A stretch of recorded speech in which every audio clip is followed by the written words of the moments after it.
The entire classroom went silent when the teacher snatched the test from Jamal's desk and yelled, "There's no way you got a perfect score." Cameras were rolling. His white classmate had the same answers, but only Jamal was accused of cheating. The principal was called, but instead of justice, Jamal was pulled into an office and never came back out. What happened behind that door shattered everything. Before we deep dive into this interesting story, subscribe to our channel and tell us where are you watching from. Share in the comments below. The faculty lounge inside the Brenner Hall of Emerson University buzzed with polished laughter, wine glasses clinking under soft jazz music, and egos dressed in cashmere blazers. It was the opening mixer for the fall semester, an annual tradition where new hires met the old guard under the illusion of collegiality. Conversations danced between grant approvals and sabbatical envy, publications and position papers, until the moment everything shifted. Dr. Aaliyah Monroe, 35, stood by the back window nursing a ginger ale, one hand neatly tucked beneath her elbow. Her tailored plum blouse caught the fading sunset, but she was focused inward. This was her first semester teaching at Emerson, one of the oldest and most prestigious universities on the East Coast.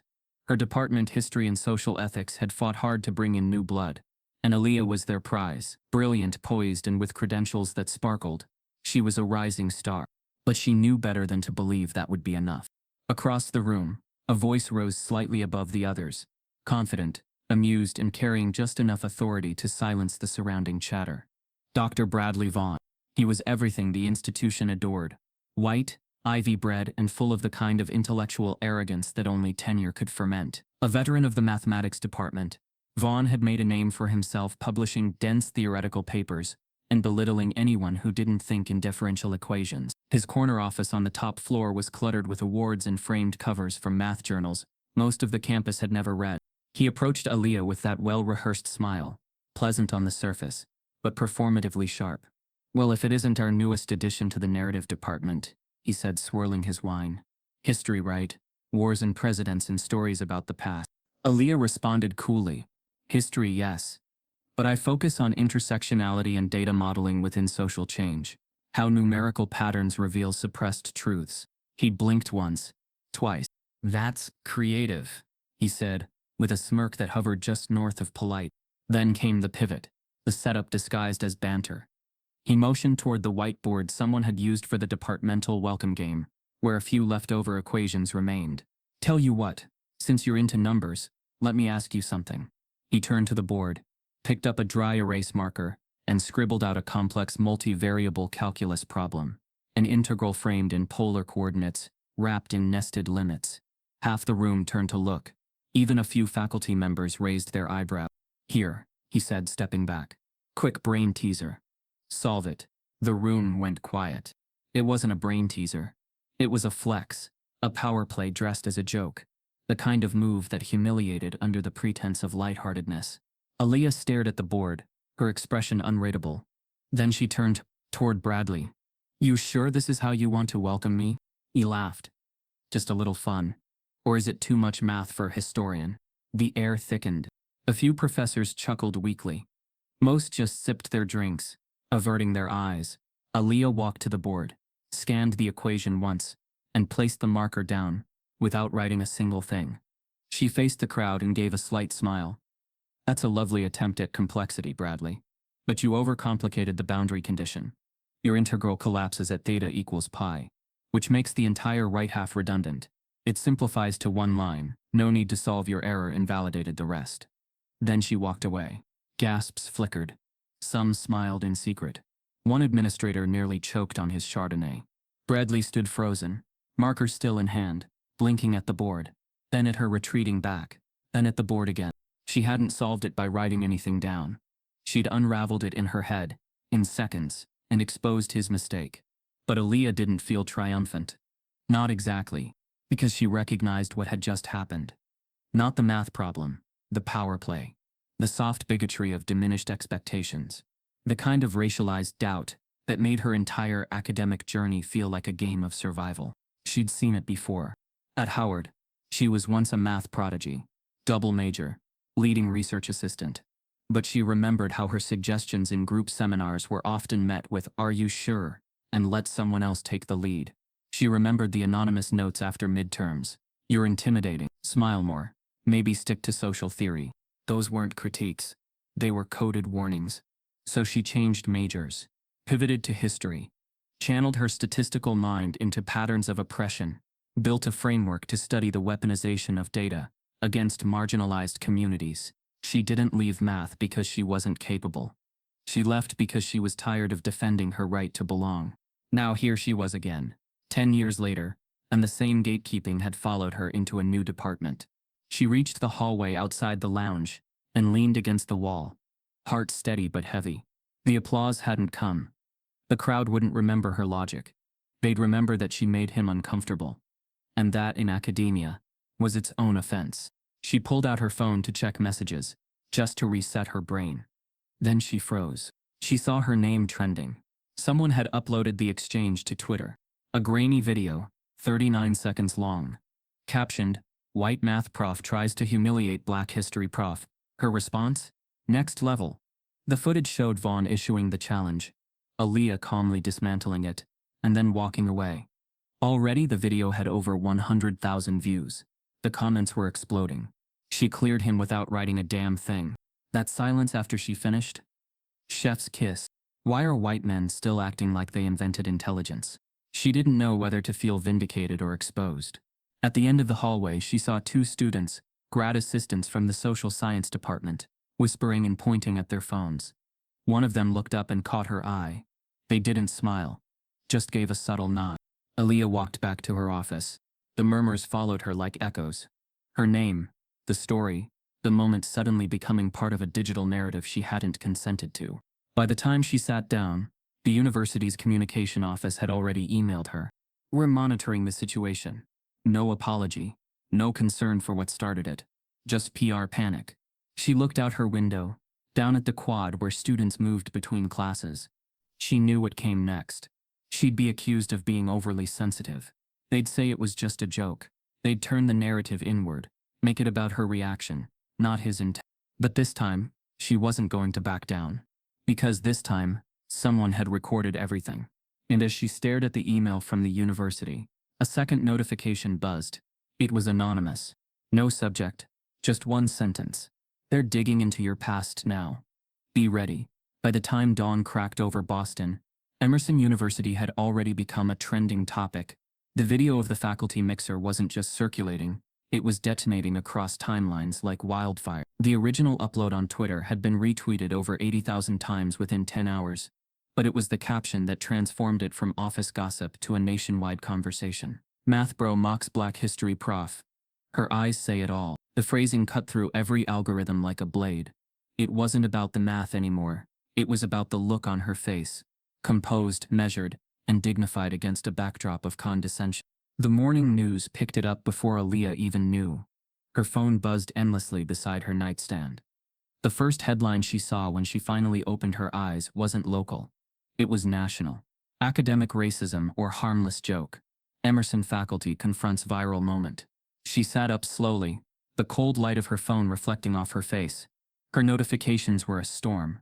Texts from colleagues, unread DMs, dozens of emails marked urgent. Some messages were supportive. "We stand with you, Aaliyah. That video broke my heart." Others came cloaked in caution. "Just stay quiet. Don't feed the fire. These things blow over." But it wasn't blowing over. It was growing. TikTok users dissected every frame, pausing on her steady gaze, on his smirk, on the room's awkward silence. Reddit threads titled "Academic Gaslighting in Real Time" stacked with thousands of upvotes. Even students she'd never met were rallying in the comments, calling for accountability. The university's social media account stayed silent. The math department's page, usually quick to promote Vaughn's research, hadn't posted since the video surfaced. Aaliyah brewed coffee, but her hands trembled. She replayed the footage just once, and realized something that chilled her. Whoever filmed it hadn't just caught the exchange. They'd captured the moment she paused, looked him in the eye and chose restraint over humiliation. That restraint, that quiet defiance, was what the internet had seized. Her phone rang. It was Jasmine Clark, a younger history lecturer who had joined Emerson last year. "Aaliyah, are you okay? Have you seen the comments?" "I've seen enough," Aaliyah said softly. Jasmine hesitated. "The students are already planning a walkout." They're saying this was about more than just you. It's about how the whole system treats women of color in academia. That's dangerous, Aaliyah muttered. The university will frame it as hysteria. They'll call it unprofessional. They already are, Jasmine replied. But this time people are watching. Aaliyah stared out the window. The quad was quiet, dew still clinging to the grass. Her first lecture of the semester was scheduled for noon. She wondered if she should cancel, but decided against it. She wouldn't give them the satisfaction of seeing her retreat. When she arrived on campus, whispers followed her like static. Students avoided direct eye contact, yet their phones pointed discreetly in her direction. She caught fragments of conversation. That's her. She's the one from the video. She didn't even write it down. Inside the history department, faculty meetings had shifted tone overnight. The same senior professors who had brushed off diversity concerns now spoke in crisis management language. Optics, public trust, sponsor relations. Buzzwords filled the air, but no one said what everyone knew. Racism in academia wasn't new.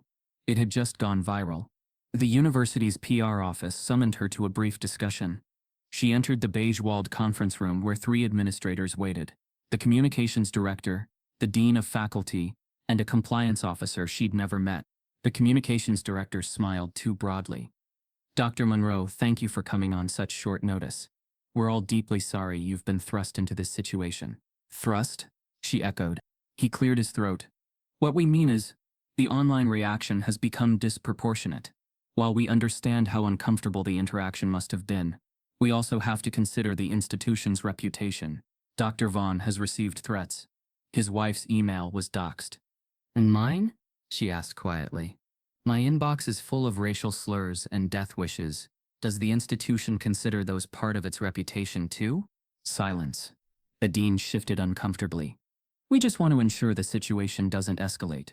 Maybe issue a joint statement? Something that clarifies there was no malicious intent. Aaliyah felt heat rising in her chest. So, I'm expected to validate my own humiliation to make him look better? The compliance officer interjected with bureaucratic precision. We're not suggesting that, but neutrality will preserve your standing with the board. She leaned forward. Neutrality in the face of racism is complicity. You understand that, right? The room froze. After the meeting, she walked out without another word. Her heels echoed through the hallway like punctuation marks. Back in her office, she found an envelope on her desk. No name, no label, just one sheet of paper inside. A printout of a Reddit comment thread. Someone had written she doesn't even have a math degree, probably lying about her background like they all do. Below it, someone else had commented, check her records. Bet she flunked out of STEM before hiding in history. The message was clear. The attacks were shifting from mockery to character assassination. She sat there for a long moment, the words blurring. Then she opened her laptop and searched her own name. There were hundreds of posts, some defending her, others twisting facts. Conspiracy blogs were already spinning narratives. Race card in academia. The cancel culture professor. Her photo had been edited into memes, captions warped into mockery. She shut the screen. At 3:00 p.m., she taught her first class. The students were unusually quiet. Their respect mingled with curiosity. When she began lecturing about the Reconstruction era, she could feel the tension, a collective awareness that she was no longer just a professor. She was a symbol now, a living hashtag. Halfway through the lecture, a hand rose in the back. A young black student, soft-spoken, wearing a gray Emerson hoodie. Dr. Monroe, he said carefully, you don't know me, but thank you for not laughing when he tried to humiliate you. My mom saw that video last night. She cried. A hush fell over the room. Aaliyah's throat tightened. Tell your mother I appreciate her, she said, and remind her we're still standing. After class, she walked across campus toward her car.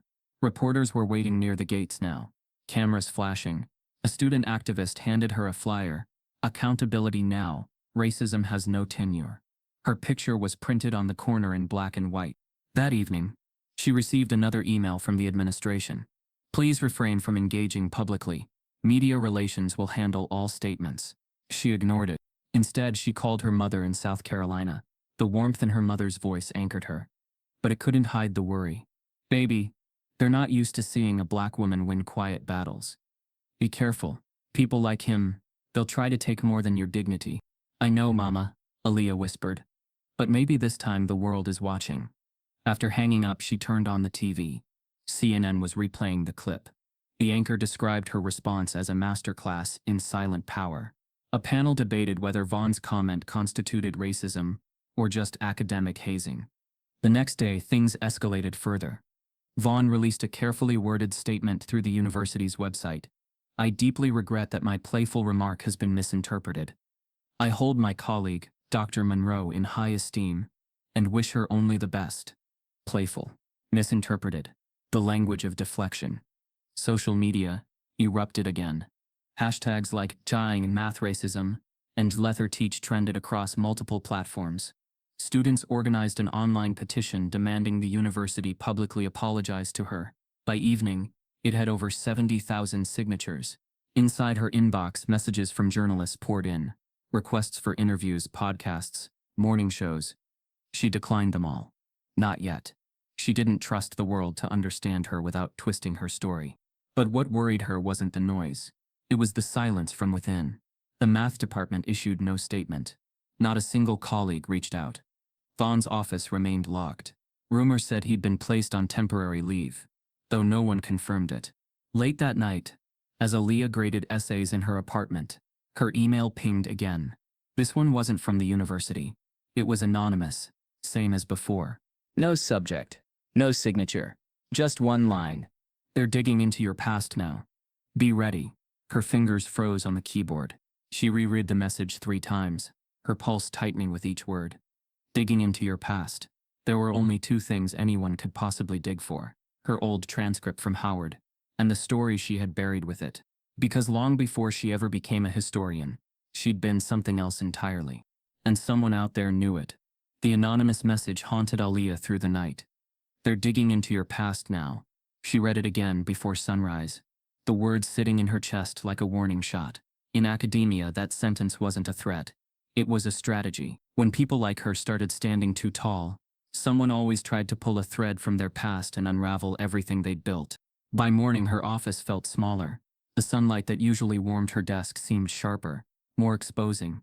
She sat in front of her computer, opening her university email, expecting to see some kind of follow-up from the administration.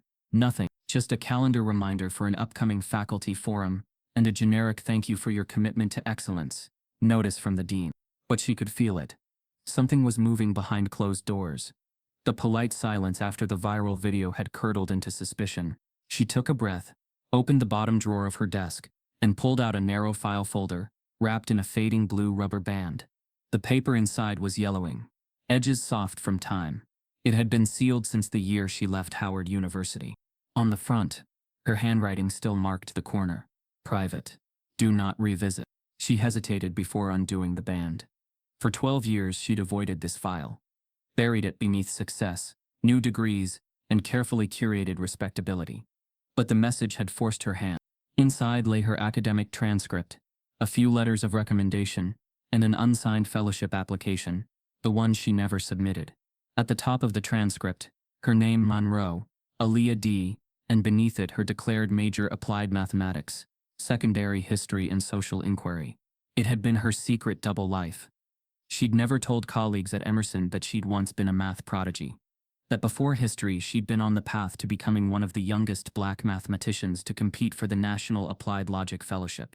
She ran her fingers down the old paper, the ink slightly faded but still legible. For a moment she could see her younger self again. 22, ambitious, exhausted, full of hope. Howard had been home, until it wasn't. Her mind drifted back to those final months, the ones she'd spent trying to balance equations and expectations.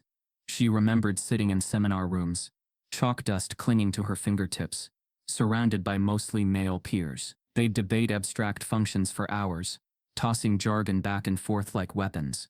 When Aaliyah spoke, the air always shifted, not because she was wrong, but because she refused to lower her voice when she was right. Once, after a particularly sharp presentation, her faculty advisor, a man she admired, had pulled her aside. "Aaliyah," he said, in that condescendingly soft tone educators used when they pretended to care, "you're brilliant. But sometimes your tone comes across as intimidating." She blinked at him. "Intimidating?"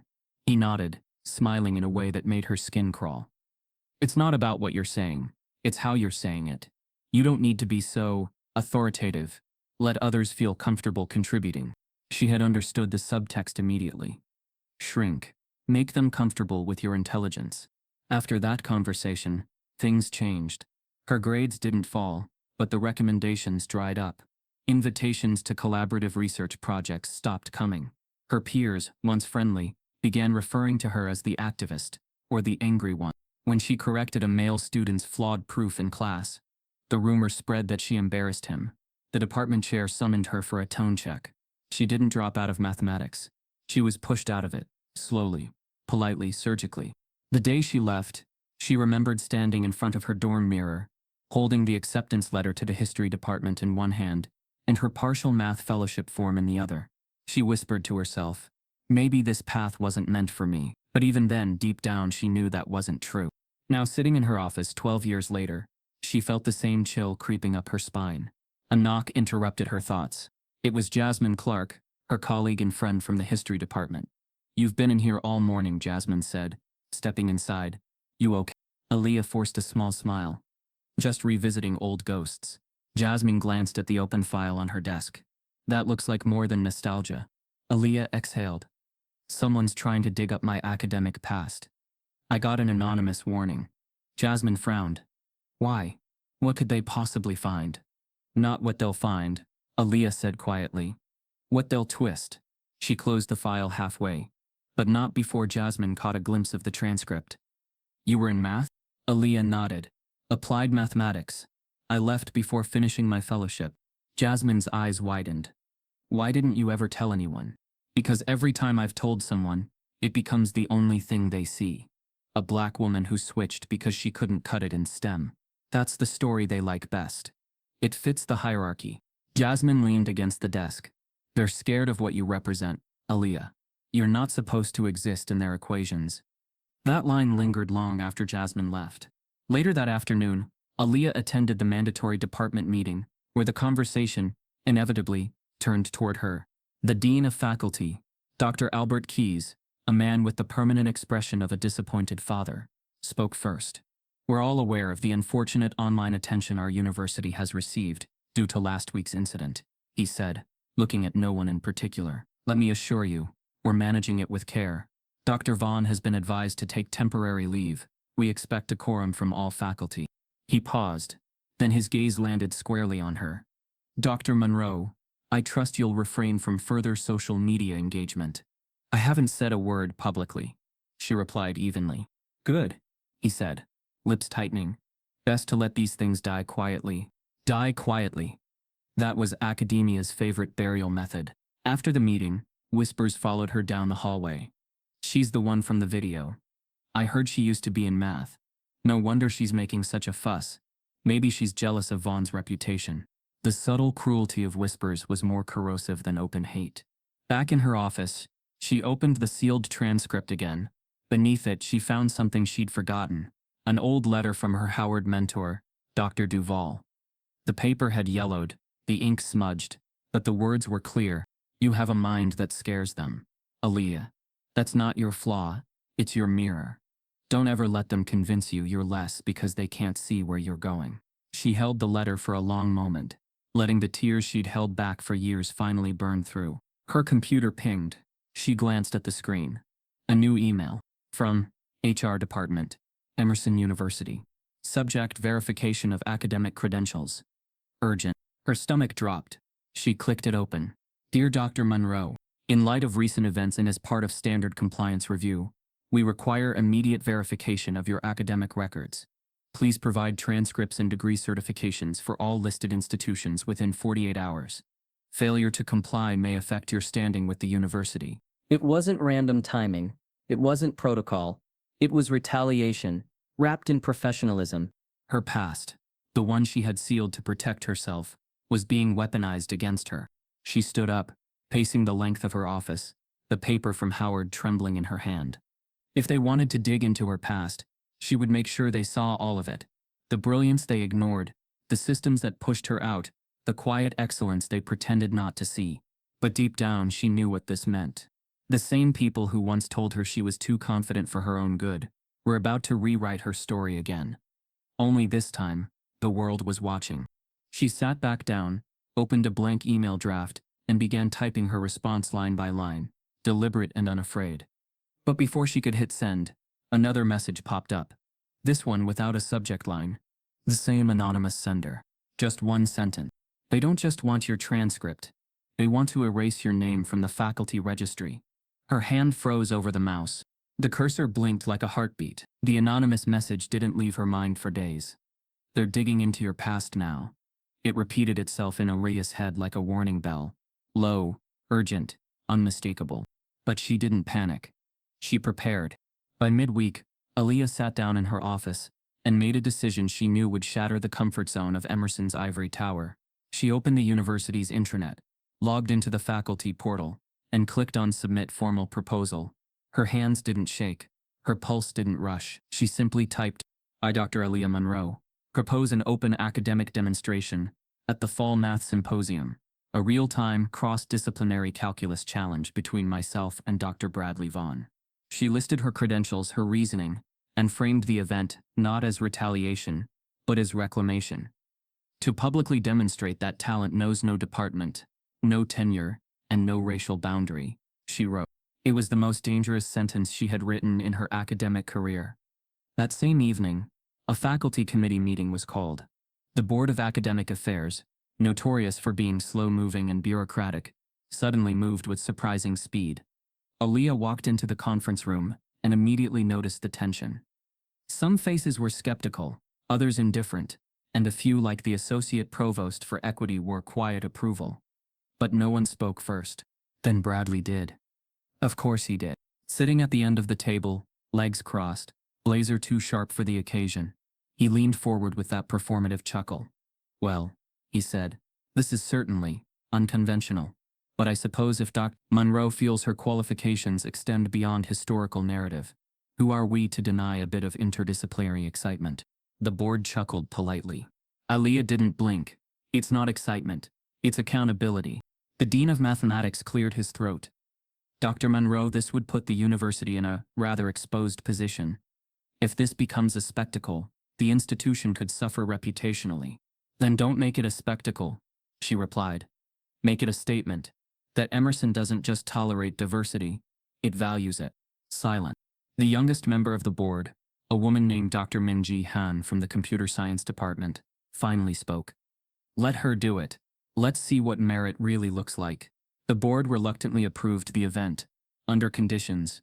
It would take place at the Fall Math Symposium, in 2 weeks.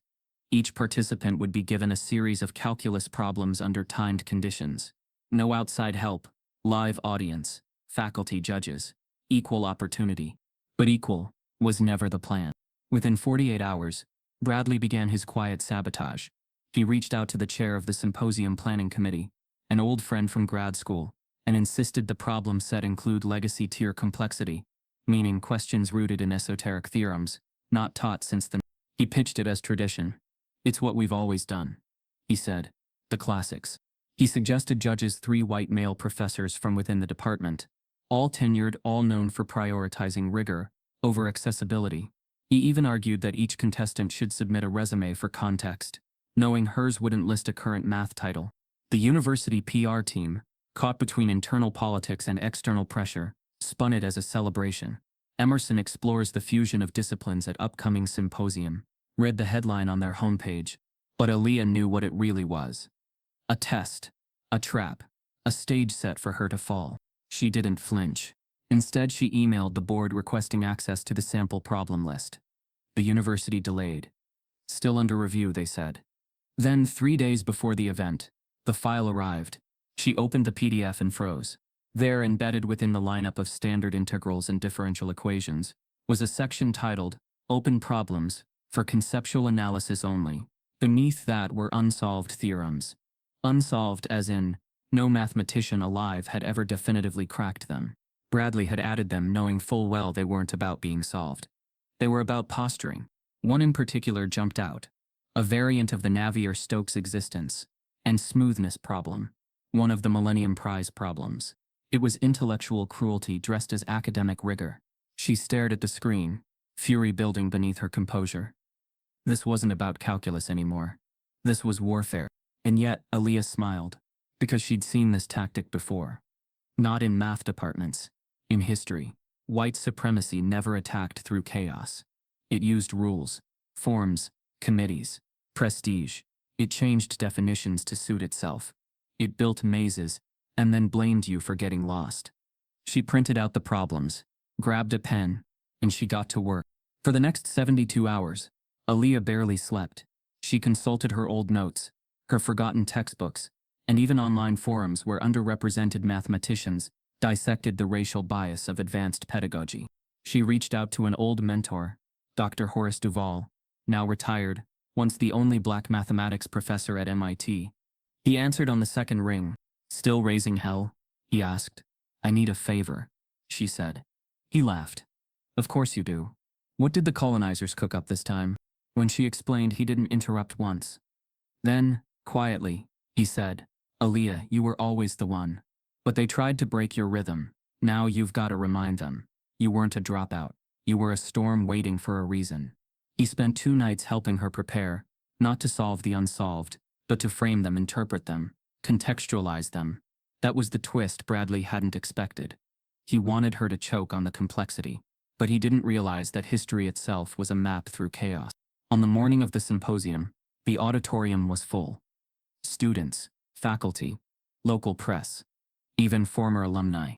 Aaliyah walked in wearing a sharp black blazer, hair pulled back, eyes focused. Bradley arrived fashionably late, shaking hands, flashing smiles. "Let's make this fun," he said, as they crossed paths. "I'm not here to entertain you," she replied. The stage was set. 2 chalkboards, a timer above. The moderator, a visiting professor from Brown, outlined the rules. Bradley took the first problem, solved it in 8 minutes. The crowd applauded. Aaliyah took hers, solved it in 6. Murmurs. The second round was tighter. Both finished within seconds of each other, but her method was shorter, cleaner. By the third round, Bradley's smile began to falter. Then came the open problems. Bradley approached the board and began writing furiously, attempting to form a partial solution, throwing around terms meant to sound intelligent but unrooted in the actual logic. Aaliyah did something different. She stood before the board, looked at the problem, and said aloud, "This isn't about solving. This is about understanding why it hasn't been solved." The assumptions embedded in this theorem reflect an era where math was written for exclusion, not discovery. The room fell silent. She began to explain the historical context of the problem, linking it to the racist gatekeeping in post-war American math departments, how funding and access had created generational silos. She didn't solve the problem. She dismantled the premise. One judge leaned forward, stunned. Another looked away. Bradley stared at her, no longer smug. Now confused. This wasn't just math. This was revolution. Backstage, after the round ended, a student assistant rushes up to Aaliyah. "You need to see this," she whispers, showing Aaliyah her phone. A new version of the problem list has leaked online, with edits showing Bradley's name in the metadata. He wasn't just a participant. He was the architect of the trap. Even as the echoes of applause from the symposium still lingered in the halls, Aaliyah sat backstage with her mentor's words, ringing in her ears. Genius doesn't need permission, but genius, she knew all too well, rarely walked alone. It carried shadows. Shadows of accusation, of erasure, of rooms that felt colder once you proved you belonged. The student assistant had shown her the metadata. It was undeniable. The final problem list, including the unsolved theorems designed to intimidate her, had been edited by Bradley Vaughn himself, his name stamped into the file's properties like a signature left behind after sabotage. But what struck Aaliyah most wasn't the deceit. It was the familiarity of it. This wasn't the first time someone had tried to discredit her under the guise of intellectual rigor. Memory dragged her backward like gravity. She was 11 again, sitting in the back of a janitor's supply closet turned break room, feet swinging as she scribbled math problems on the backs of discarded office memos. Her mother, Gloria Monroe, mopped the floor outside under flickering lights in a South Carolina law firm where she worked 3 shifts a day. "Baby, what you doing in there?" Gloria had asked, poking her head in, sweat on her brow, but a smile on her lips. "Dividing numbers," Aaliyah said proudly, holding up a sheet covered in long division and square roots. "They said these are high school questions, but I already know how." Gloria wiped her hands on her apron and looked at the paper. Where'd you learn that? I just figured it out, she shrugged. It's like music but with numbers. Her mother knelt and held her daughter's face in both hands. You got lightning in you, baby. But you keep it close. People don't like storms that look like us. Years later, that storm became her armor. In middle school, Alea was sent home after scoring too high on a statewide math competition. A white parent accused her of cheating. No way she solved that last proof. The complaint read, someone must have helped her. At 13, she'd been interrogated by 2 teachers in a conference room without her mother present, asked to resolve the same problems on the spot. She did, in half the time. The apology never came. At Howard, she thought things would be different. It was for a while. She found her tribe, black professors who nurtured her, peers who challenged her, mentors who reminded her she wasn't imagining the barriers. She double majored in mathematics and history, exploring the invisible line between quantification and erasure. But even there, she felt it. Subtle exclusions. In elite research labs, her ideas were paraphrased without credit. Her tone was critiqued more than her theorems. When she challenged a white visiting professor's solution in a seminar, he dismissed her with a smirk. Let's not get philosophical about it. She left math before it could kill the joy it once gave her. And now, years later, the ghosts had followed her to Emerson. Bradley's sabotage wasn't original. It was tradition. 2 nights after the symposium, she was back in her office, studying new student evaluations, and sifting through dozens of interview requests. She ignored them all. She wasn't ready to become a talking head. Not yet. Her phone buzzed. Unknown number. At first she ignored it. But then a text followed. Dr. Monroe, I was a student of Dr. Vaughn's. I think you need to know something. Can we talk? She hesitated. The last thing she needed was more strangers making her a symbol. But something in the wording felt different. Less about publicity, more like urgency. She replied, call me now. The phone rang almost immediately. Hi, Dr. Monroe. I don't know if I should be doing this, the voice said. Young, male, nervous. Start with your name, she said.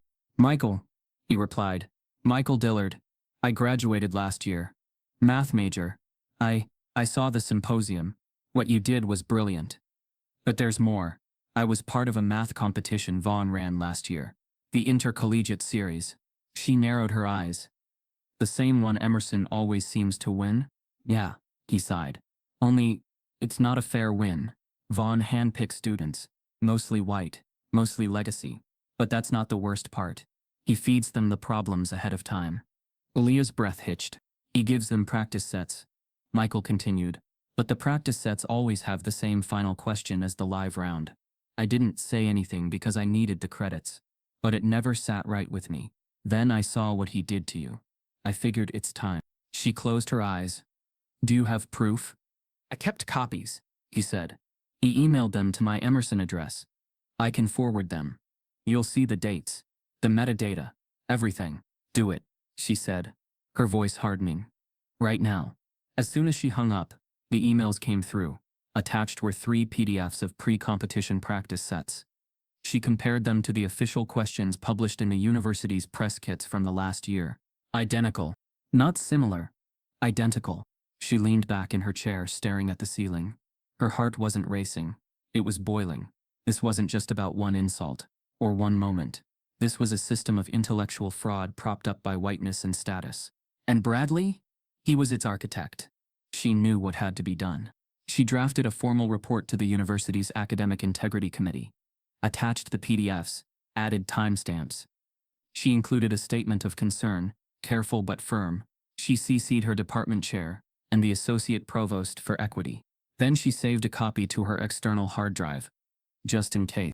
But the deeper wound wasn't what Vaughn had done. It was what the institution allowed. How many faculty knew? How many administrators looked the other way because he brought in prestige, awards, grant money? How many students of color had been turned away from those competitions, told they weren't ready, when in truth they'd been shut out before they even entered? That night, she called Dr. Duval again. He's been cheating, she said flatly, rigging competitions for years. Dr. Duval didn't sound surprised. They don't want brilliance. They want brilliance they can control. I'm going to expose him, she said. There was a pause. Then be prepared. Not just for him, for everyone who let him. The next day, word spread. Quietly. Rumors in the faculty lounges, whispers in the student union, emails forwarded without subjects. And then, the unexpected twist. A faculty senate meeting was called. Unusual timing. Aaliyah wasn't invited, but Jasmine, her colleague, texted from inside. Bradley just accused you of orchestrating a personal smear campaign. Said you're violating academic conduct codes. Aaliyah stared at her screen, stunned. She hadn't made the accusations public yet. She'd gone through the official channels. But now he was trying to flip the narrative, position himself as the victim. It was classic. And dangerous. She pulled up her email to see if any response had come from the Academic Integrity Committee. Nothing. No confirmation. No reply. That's when she realized. He was trying to strike first. To get ahead of the story. To cast doubt before the truth could land. She stood up, grabbed her coat, and stormed across campus to the dean's office. I need to speak to the provost. Now. The assistant blinked. He's in a meeting. I'll wait. Inside her bag she had the PDFs, the student testimony, the emails. And now, the stakes had changed. This wasn't just about winning a math demonstration. This was about dismantling a legacy of fraud hiding behind a veneer of genius. As she sat in the waiting area, her phone buzzed with a new email alert from the university's legal department. Subject line, immediate review of Dr. Monroe's academic background. Response required. The email from Michael Dillard sat in Dr. Aaliyah Monroe's inbox, like a sting, digital, cold, exacting. He had offered her the evidence practice sets identical to final problems, dated for students handpicked by Dr. Bradley Vaughn at Emerson University's math department. She'd read them all. The problem sets, once dismissed as routine, now glowed under her scrutiny. They were not routine. They were ritual. A ritual of exclusion. She came into the morning sun, walking through Brenner Hall with the faint hum of faculty footsteps behind her. The building felt different now. Less a temple of learning, more a fortress of guarded secrets. The news of her symposium challenge had spread through the corridors. Some colleagues gave her furtive nods. Others looked away. But now she wasn't merely seen as the history professor who solved a calculus board. Now she was the one stirring the waters. And strange waters ran deep in this place. At her desk she opened her file cabinet and pulled a large manila folder. Inside were handwritten notes and transcripts she had begun assembling days earlier. The folder already bulged. Grade sheets from previous semesters. Testimonials from students. Emails from professors. Memos from departmental meetings. Michael's attachments were tucked at the bottom. A trove of PDFs with file metadata showing Dr. Vaughn's name in the editing field. The dates of upload matching the competition schedule. The evidence didn't look like proof yet. It looked like roots of rot. She tapped a few sheets together and leaned back in her chair. The quiet pattern began to reveal itself. At least 8 students of color, black or brown, had been in Vaughn's advanced courses over the past 5 years. In every one, their peak performance was followed by a drop, either membership removed, grades flagged, or told to focus on your fundamentals. One female student accused of plagiarism had led her group project, and when the group did well, she was the only name listed, and the only one the professor confronted. She dropped out the next semester. The university quietly recorded it as voluntary withdrawal. Aaliyah reviewed the testimonials she'd collected. Anonymous, handwritten, sometimes traced back via campus IDs, but always speaking the same language. I was told I wasn't proving my results correctly. He told me I didn't fit the mold for the department. I wondered why other students got the same question sets we practiced. She looked at the student's face now, small, at the back of a seminar room, smiling politely. It struck her how easy it was to be ignored when the system made it happen. Her phone buzzed again. Jasmine Clark texting. Have you heard? Department meeting pushed to tomorrow. Something's going on. Aaliyah didn't answer right away. She stared at the folder. She'd known it wasn't just about her anymore. It was structural. This was the engine, not the glitch. She drafted an email to the associate provost for equity. She wrote, "Attached you will find evidence collected so far. I believe this is a pattern of academic misconduct that impacts underrepresented students in the math department." She paused. Could she send it? If she did, she unleashed the storm. If she didn't, she remained complicit in her own erasure. She hit send. Within the hour, she got a reply, but not from the provost. It came from the dean of mathematics, Dr. Harold Myers. A subject receipt of materials. Scheduled meeting for further review. The language was careful, neutral. The meeting was scheduled 2 weeks out. The statement, while we appreciate your diligence, please be aware that without hard proof the case remains anecdotal. That word, anecdotal, rolled in her mind as a scar. She left her office, walked to the campus cafe, got a coffee and sat at a corner table. The ambient noise of students studying, coffee machines grinding, and laptops pinging should have felt normal. But she felt like an outsider in her own narrative. She knew she wasn't. She remembered the voice of her mother. They don't like storms that look like us. She knew she brought the storm, and now the storm sat in her folder. Her phone buzzed again. This time an unknown number. She answered it. A male voice said, "Dr. Monroe? This is Eric Fields, graduate student. Math Dempt. I had Vaughn in 2019. I have my proof ready to send." He hesitated. "Be careful what you do with it. He holds a lot of sway. Did it mean?" The line went dead before she could respond. She sat with the cup of coffee untouched. The twist felt sudden. This wasn't just about discrimination. It was about power, legacy, and institutional silence. Howard had been generous with sequences and series. They'd not taught her to dodge power, that she learned on her own. Over the next days, she watched the university's machinery turn. Emails forwarded without subject lines. Department meetings where talk of fairness masked talk of optics. Faculty lunchrooms where the math professors chatted loudly about the symposium demonstration like it was a spectacle, not a reckoning. "You know how they are under pressure," Bradley told a colleague, smiling as he poured his third cup of coffee. Thin skin everywhere. Big reaction. The hidden slur in that tone sank low in her chest. Her own classes grew quieter. Students looked at her differently. Some inspired, others cautious. She found a paper on her desk. "No signature. Maybe you should rethink this. Don't make our school a laughingstock." The message was clear. Some fights weren't supposed to be public. Still, her conviction hardened. She drafted a petition for students and faculty to sign, anonymously if needed, detailing experiences of bias in the math department. She attached a form for voluntary testimony. She included steps to protect whistleblowers. She wanted to shift the burden of proof off the victims and onto the system. But she knew the walls in this building were thick, and the glass ceilings were glazed with prestige. But then she discovered the hidden clause.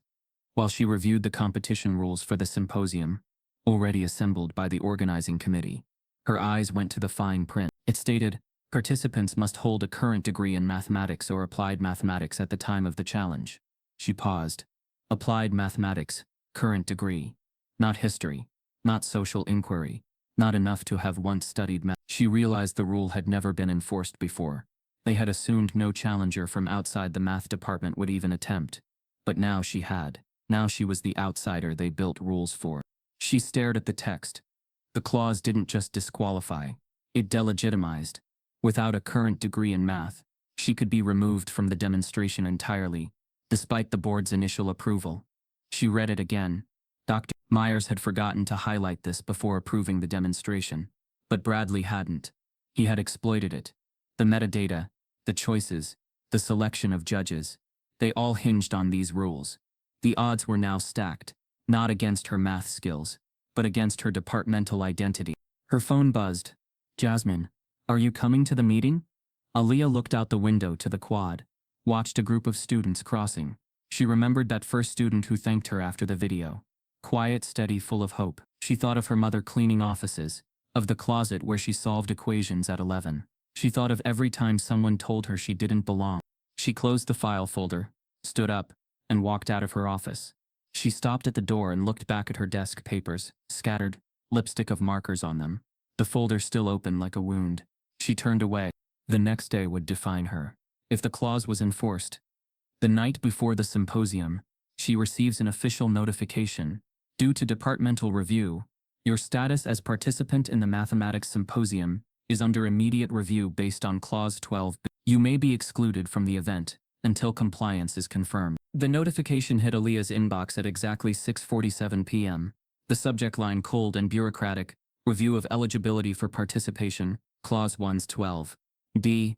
It was the kind of message designed not to accuse, but to disqualify quietly. The kind that would live in her HR file forever without ever being spoken aloud in a meeting. The kind written to kill reputations in lowercase. She read it again, this time out loud, as if hearing the words would change their meaning. You may be excluded from the event until compliance is confirmed. It was everything she feared wrapped in one line. Not a direct attack, not even a firm denial, just the whisper of enough doubt to shut the door in her face. For a moment, the silence in her office was so thick it felt like it had weight. Her eyes drifted to the copy of her old Howard transcript on her desk, the proof of her coursework, her credits in multivariable calculus, and applied logic, the unfinished fellowship application. And still, it wouldn't be enough. Not because the proof was lacking, but because the rules were made to be interpreted, not enforced equally. She stood, grabbed her coat, and headed for the Office of Academic Integrity, which she knew would still be open under fluorescent lights. Her heels clicked like punctuation marks down the marble hallway of Emerson's administrative wing. As she approached the office door, she didn't knock. She walked in like she belonged there, because she did. Dean Myers looked up from behind his cluttered desk. He wasn't surprised to see her. That unnerved her more than anything. "Dr. Monroe," he said with the calmness of a man too used to hearing himself speak. "I trust you've seen the clause?" "I have," she replied flatly. "And I've also seen something you didn't think I'd find." She dropped a thick folder on the desk. Clause 18114 of the Emerson Academic Competition Charter. You should know it. It predates even the symposium. His brow furrowed. "I'm familiar." "Then you know it states that in the event of suspected academic bias or discriminatory design of competition parameters, the board must assign an independent review panel to oversee the fairness of rules and participant eligibility." Myers folded his hands. "You're claiming discrimination?" "I'm stating facts," Aaliyah said. "The clause you invoked wasn't enforced until I challenged a tenured white male professor in a discipline he believes belongs to him.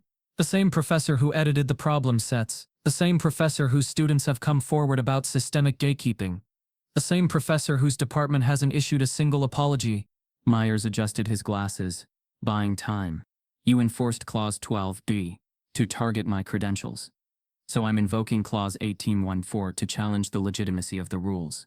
I want an independent review panel, and I want it publicly confirmed before this event moves forward." She knew she was pushing a knife into bureaucracy's soft spot policy language they never thought anyone would read. Dean Myers sighed.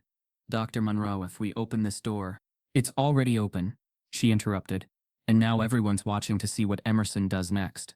It took 2 hours, 5 follow-up emails, and one tense Zoom call with the university's general counsel.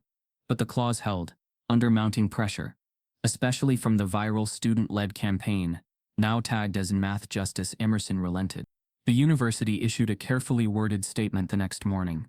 "In the spirit of academic transparency and equity, Emerson University will proceed with an independent review panel for the upcoming mathematics symposium." The news spread instantly. Within hours, Twitter was flooded with posts cheering her win. Journalists requested interviews. Alums weighed in on Facebook threads. About time Emerson dealt with its old boy problem. Students printed flyers and taped them across campus, bearing Aaliyah's face next to the words, "Let her solve." Tickets to the event, previously an underattended faculty formality, sold out in 36 minutes. The livestream page crashed twice, before university IT could stabilize the bandwidth. By week's end, viewership was projected to hit 3 million. Bradley Vaughn, once untouchable, now publicly squirmed. He released a video on his faculty profile page, calling the situation deeply misunderstood and regrettably politicized. This was never intended to be anything more than collegial engagement, he insisted, his voice honeyed but taut. "I fear we've lost sight of the intellectual spirit." The comments section buried him. "Easy to talk about spirit when you've always been the gatekeeper. When a black woman steps up, suddenly it's too political. This isn't a game, it's survival. And she's winning." The university tried to steer attention back towards celebrating interdisciplinary exchange, but the math showdown had transformed into something else. A cultural reckoning. A racial audit of who is allowed to be brilliant in public. Aaliyah spent every night preparing. Her mentor, Dr. Duval, sent her updated research notes. Former math students she hadn't spoken to in years offered to run drills. Even undergraduates, Black, Latino, Southeast Asian, began forming informal study groups across campus in solidarity. But beneath the surface, a different war brewed. 2 nights before the event, she received a forwarded internal email from a staff ally in student services. Attached was a string of communications between Vaughn and one of the original judges. Buried in the thread was a line: "We may have to create a late entry eligibility issue to protect institutional integrity." They were still trying to disqualify her, even after the panel had been announced, even after public outcry. Aaliyah copied the email into her private archive, encrypted everything, and backed up her files to 3 separate drives. She didn't just trust Emerson to fail her. She counted on it. The night before the symposium, she worked late in her office. The building had emptied out. The hallways echoed. She revised notes, cross-checked examples, and rehearsed aloud. At 11:43 p.m., she shut her laptop, closed her office door, and walked the half-block home. The next morning, she arrived on campus early. She unlocked her office and stopped cold. Her desk had been ransacked, papers scattered, whiteboard smeared, laptop gone. She blinked once, twice, disbelief not registering fast enough for anger. She turned, ran down the hallway, and burst into the administrative suite. "Security. Now," she told the receptionist, voice like ice. They pulled up the hallway footage, but of course the system had glitched. From 11:58 p.m. to 3:22 a.m., there was a blackout. No footage, no data. Campus police filed a report, but she saw the shrugs behind their eyes. No signs of forced entry. Could be a student prank, but it wasn't a prank. It was surgical, and it was meant to shake her. Instead, it focused her. She walked straight to the IT department and logged into her cloud backup. Everything was still there. She downloaded her problem set notes, printed 2 full copies, and locked one in her campus safe. By noon, she walked into the auditorium. The atmosphere was electric. Reporters lined the back wall. The live stream countdown ticked in the corner. Students filled every seat, some holding signs: "Black brilliance, ease resistance, let her solve, math is not white property." On stage, 2 chairs faced a massive board. The independent panel sat behind a long table, diverse, hand-picked, and notably separate from the math department. Bradley stood near the stage, arms folded, eyes scanning the crowd. He looked at her, expression unreadable. "Still standing?" he asked, voice low. She looked him in the eye. "I don't sit down for intimidation," she replied. "Not anymore." Moments before the challenge begins, the lead judge walks over to Aaliyah, whispering urgently, "Someone submitted a late complaint about your credentials. We're obligated to review it, right now." The lead judge's words echoed in Aaliyah's ears like an aftershock. "We're obligated to review it, right now." It was minutes before the symposium was set to begin. The auditorium was humming with anticipation, media lights bouncing off the polished floors, students waving signs in her defense, and yet all of it could vanish with one paperwork technicality. She followed the judge backstage into a cramped conference room. The other 2 panelists were already seated, brows furrowed as they read over a printed document that had been slipped into their hands less than 10 minutes ago. One of them, a soft-spoken professor from UC Berkeley, glanced at her with sympathy, but didn't speak. The air in the room was dense with institutional discomfort. "It was submitted anonymously," the lead judge explained. "Claims your Howard transcript is incomplete, that you misrepresented your academic standing by calling yourself an applied mathematics expert." Aaliyah stiffened. "My transcript is real. My coursework is documented. My fellowship withdrawal was voluntary. Everything I've said about my academic path is verifiable." The second judge, older and sharper in tone, looked up. "Do you currently hold a mathematics degree?" "No," she answered plainly. "I hold a doctorate in historical data systems with a sub-concentration in mathematical archival analysis.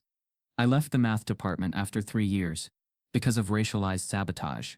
The first judge interjected, "Which, while not a degree in mathematics, still shows significant qualification." The second one flipped a paper, "But it doesn't match the traditional pathway, and the anonymous complaint argues that your participation sends the wrong message about standards." "There is no standard," Aaliyah replied, the steel rising in her voice. "Not when they're applied selectively. That clause wasn't used until I entered this space." A beat of silence.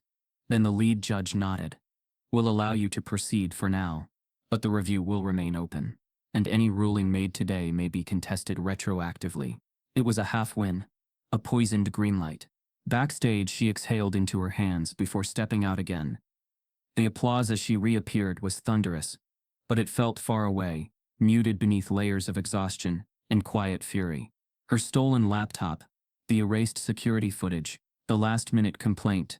It was too coordinated, too deliberate. She'd been fighting with a sword, and her opponent had built traps. After the event, drained and walking back through the academic quad, she nearly missed the woman calling her name. Aaliyah. She turned. It was Dr. Cynthia Walsh. Cynthia had been a footnote in Aaliyah's mental index until that moment. A tenured professor in the physics department, known for publishing niche theory papers and keeping to herself. But something clicked. Aaliyah remembered the story. 2 years ago, Cynthia had walked out of a physics panel when Vaughn mocked her Virginia accent during a symposium. He'd called her adorably Southern, while dismissing her work on quantum resonance. The moment hadn't gone viral, but it had traveled through the grapevine of every woman on campus. "You okay?" Cynthia asked, gently but directly. Aaliyah hesitated, then shook her head. "No. But I'm surviving." Cynthia gestured toward the nearby physics building. "Come with me." They walked silently through side doors and up a narrow flight of stairs to a private lab-turned-office.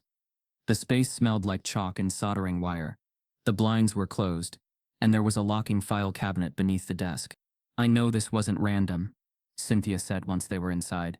"The complaint, the laptop theft, the blackout. Then why is everyone pretending it is?"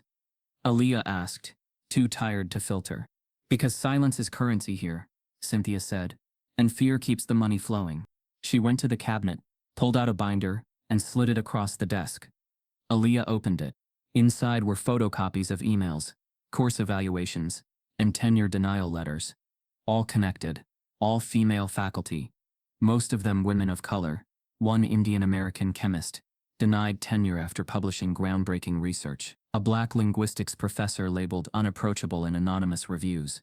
A Latina biostatistician, whose male co-author was credited first in every press release, even though she was the lead researcher. "This isn't a folder," Aaliyah said. "It's a graveyard." Cynthia nodded. "I started keeping it after my panel incident. Everyone told me to move on, but I couldn't unsee it." Aaliyah ran her fingers down the spine of the binder. "How have you stayed quiet this long?" "Because I didn't have backup. Until now." They sat in silence, the unspoken tension twisting into alliance. Something in the stillness felt like strategy. "Help me reconstruct the missing files," Aaliyah said suddenly. "The laptop, the notes, they're gone, but I had printed copies in fragments. I remember every diagram, every problem variant. I just need a place where no one can tamper with what I rebuild." Cynthia stood. "You'll work here. Lock the door when I'm gone. No one else has a key." Over the next 48 hours, they worked like surgeons. Aaliyah dictated while Cynthia jotted formulas on the board. When memory faltered, Aaliyah paused, visualizing the page she'd once typed. By day 2 they had reconstructed 90% of her preparation. The models, the solutions, the data she'd cross-referenced. They even added citations this time. Stronger, cleaner, impossible to question. Between equations, the stories came. Cynthia shared what she'd overheard at grant meetings, how Vaughn referred to female scholars as emotional analyzers, how he blocked 3 women from co-authoring a white paper on pedagogical strategy because he claimed they lacked the mathematical rigor to comment on teaching styles. It was all unrecorded, all unverifiable, but all undeniably true in the way patterns always were. Late on the 3rd day, Aaliyah opened her email to find a new message from a university staffer she didn't recognize. The subject line read, "Confidential event cancellation plans." Her heart slammed into her ribs as she clicked. The email was short. A memo attached. Drafted by the Office of Campus Operations. It referenced potential unrest, safety liabilities, and the necessity of considering postponement due to reputational risk. The final line chilled her. "If necessary, cancellation of the math symposium can be framed as a proactive safety measure." She read it again, and again.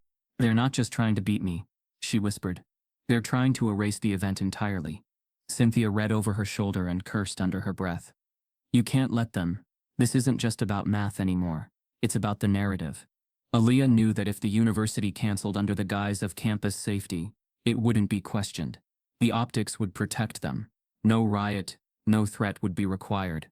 Just the specter of one. "They're going to ghost me," she said. "Make it look like nothing ever happened." "No," Cynthia said, standing. "They're going to try." Aaliyah stared at the memo one last time. "Then we go public." We leak the memo. If they want to play fear, we show them truth. Cynthia's face shifted. I know someone in the alumni network. Runs a watchdog blog. Trusted. Faculty feed her stories. She doesn't flinch. Let's get her on the phone. Aaliyah said.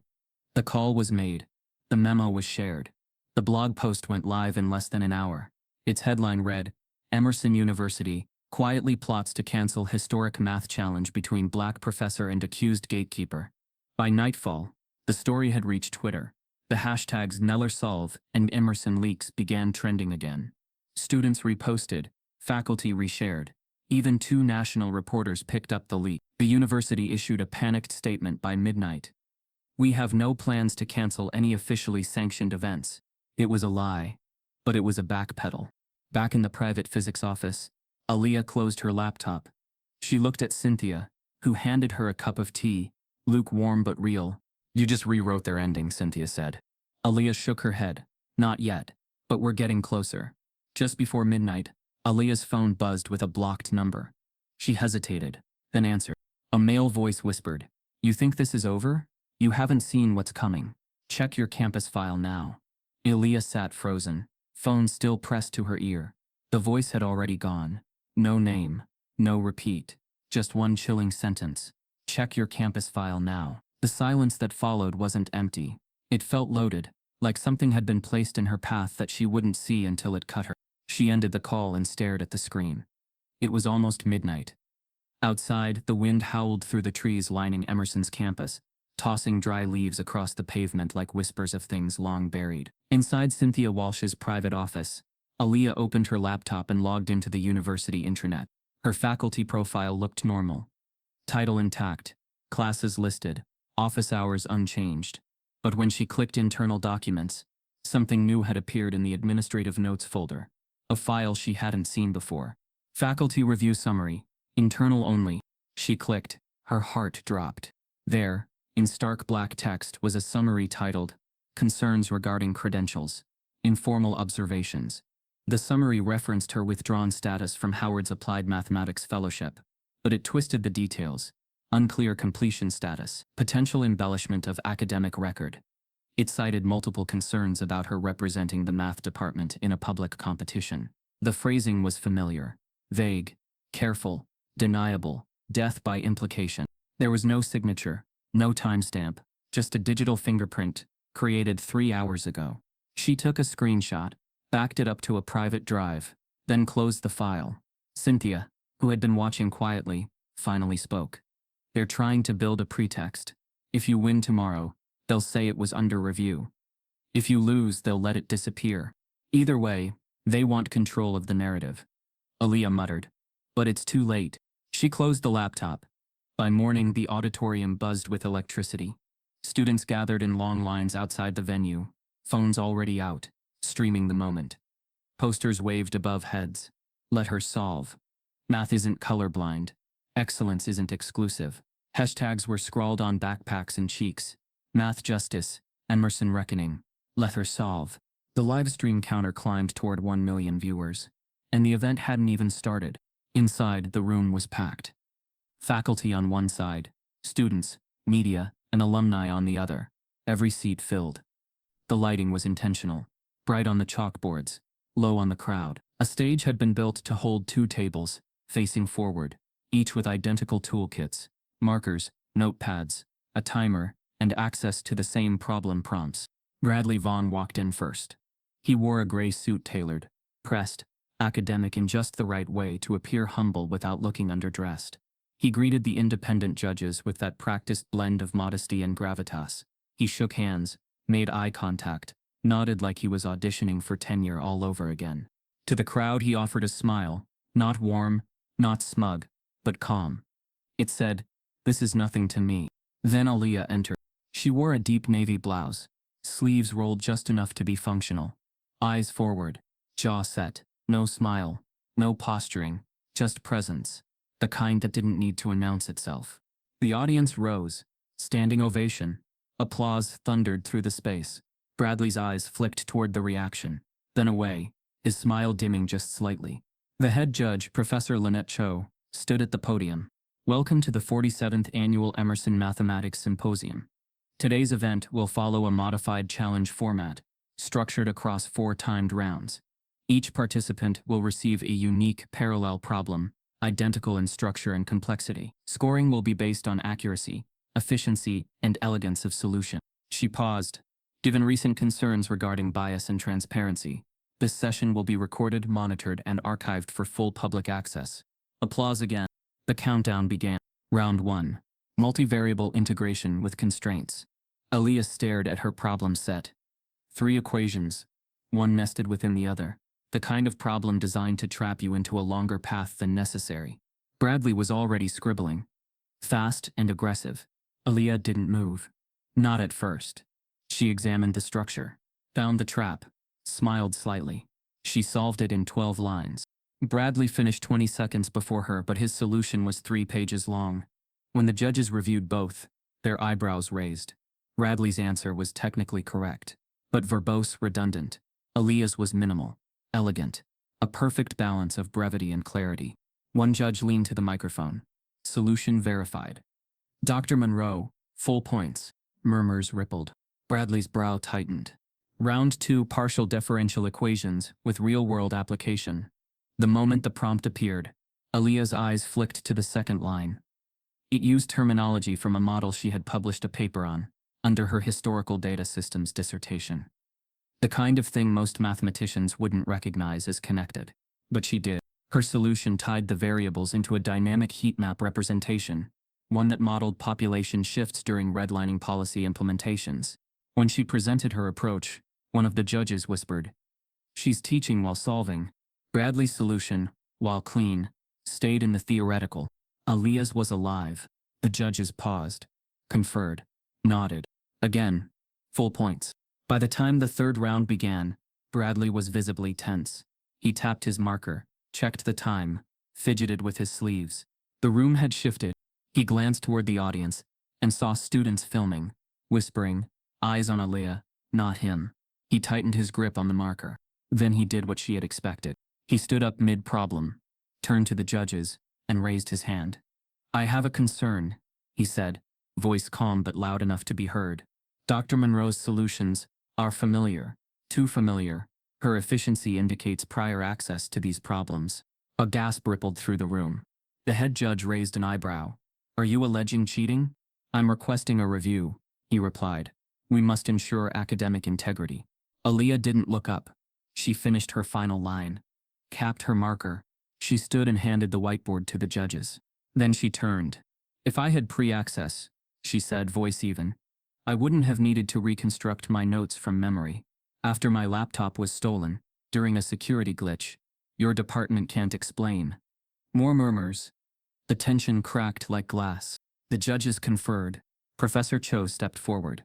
"Due to the nature of the allegation, and to preserve the integrity of the event, we are pausing the symposium for a private review of all submitted solutions."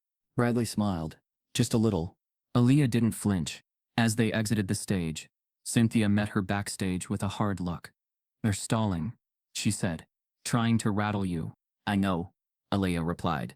"Let them try." The private room was dimly lit, sterile.